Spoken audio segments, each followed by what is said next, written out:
Зима – то така пора року, в якій зібрані майже всі природні явища. В один день може бути яскраве сонечко, як весною, на наступний день вже похмуро, сильний вітер чи заливають дощі. Це хіба зима? А ще через день ожеледиться або намете кучугури снігу. Вчора могло бути -10, а сьогодні вже +10.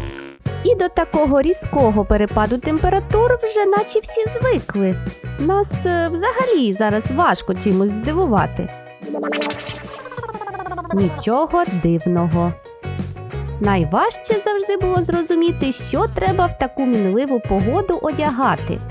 Коли я була мала, то за погодою слідкувала моя мама, і саме мама підбирала мені зимовий одяг.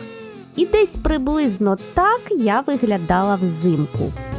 Теплющі гамаші, куртка до п'ят, рукавиці на резинках, які потім звисали до землі від налиплого на них снігу. І ось ця шапка-шолом, який, якщо повернеш голову, то вже нічого не бачиш. Зате все чуєш. Не можу сказати, що то був найкращий і найзручніший зимовий одяг. Напишіть мені по секрету, в кого теж колись була така шапка. Я нікому не розкажу, чесно. В підлітковому ж віці, коли я вже сама обирала, що буду сьогодні одягати, на прогноз погоди я взагалі не дивилася. Неважливо, був на дворі мороз чи ні, все одно хотілося одягнути куртку значно коротше.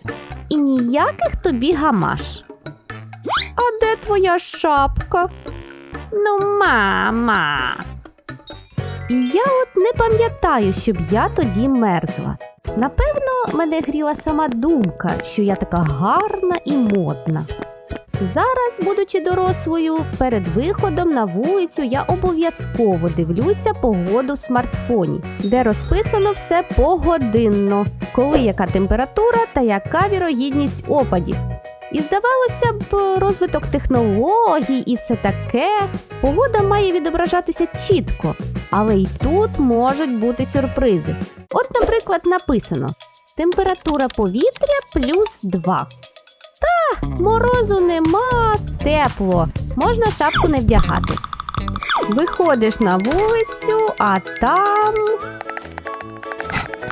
Ну було ж написано +2. Ти не дочитала, відчувається як -3.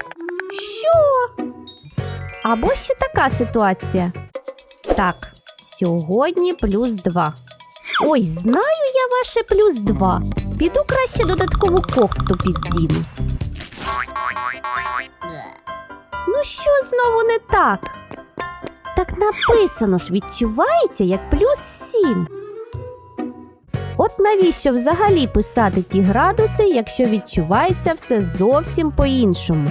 І взагалі ця фраза «відчувається як» найголовніша і має бути великими літерами в самому центрі екрану. Тоді вже точно не переплутаєш, що одягати. Це моя така порада розробникам застосунку «Погода». А якщо чесно, впродовж стількох років спостерігання за зимовою погодою в нашій країні прийшло чітке розуміння того, що найкращим зимовим одягом є машина. То тобі і тепла шуба, і парасолька – все в одному.